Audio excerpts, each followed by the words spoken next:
So DarkSided have been an organisation in Australia for about 2 years now. We built our new team pretty much from the ground up.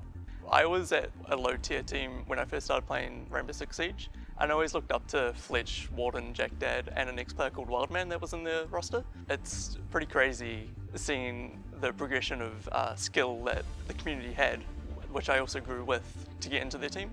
Rainbow Six as itself is a completely different scene compared to other FPS games. There's a lot of strategy that goes involved into even your picks for picking your operators at the start of each round. You really need to think of how you want to play it. We look for tendencies in other teams and try to focus our strats to counter that sort of team for that 1 or 2 matches, and then go back to our overall default strat. Playing international teams, we've noticed that their playstyle is completely different to the ANZ region. They're a lot more aggressive, and we have to adapt to that mid-round so they don't get the rounds on us. From my perspective, I'm doing the social media and covering their games, and when I'm sitting there watching them, they could be down 3 rounds and they could come back and win the whole thing and go 5-3. To me, after talking to them and knowing how they do it, they just stay calm. They're passive, they stay calm, and they're focused. Some of the realities that people aren't aware of is the fact that in a small region like APAC, where there's not many big orgs paying salary, a lot of people are still at school and working part-time, full-time, and they don't get to play during the day, and then they sacrifice at least 6 or 7 hours a night. The scene itself is growing to the fact that people are becoming fans, which is